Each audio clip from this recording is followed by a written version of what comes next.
हर हर महादेव, जय श्री राम। सरयू किनारे अयोध्या नगरी, राम नाम गूंजे हर द्वारी। ओ आज जल उठाई श्रद्धा से, भोले बाबा के चढ़ाई। सरयू नदी अयोध्या से जल उठा के, राम नाम संग चल के देवघर जाके भोलेनाथ पर भक्ति से जल चढ़ाई हम। जय श्री राम, हर हर महादेव। राम नाम संग चले कांवड़िया भोले बाबा के धाम।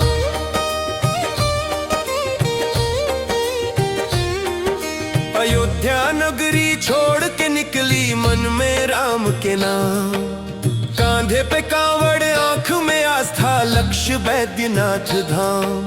रास्ता लंबा, पांवों नंगे, धूप करे सतावे। राम नाम के शक्ति से हर थकन मिट जावे। जय श्री राम, हर हर महादेव। राम नाम संग चले कांवड़िया भोले बाबा के धाम।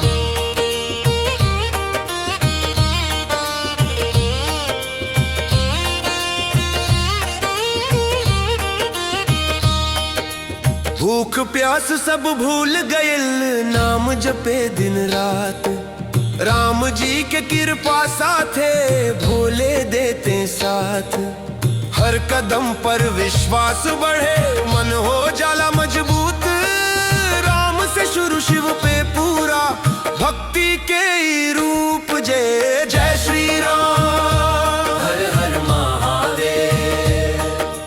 राम नाम संग चले कांवड़िया भोले बाबा के धाम।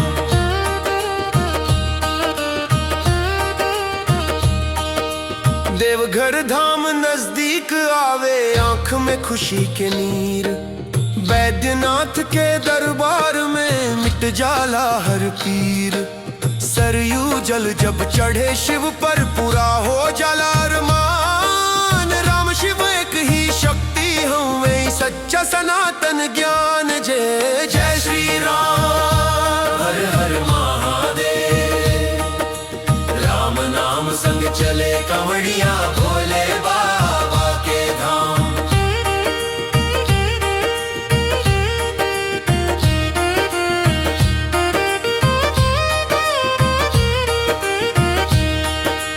राम नाम से शुरू भइल, शिव नाम पे पूरा। एह यात्रा के हर एक पल बन जाला अमृत धारा। जय श्री राम, हर हर महादेव। जय श्री राम, हर हर महादेव।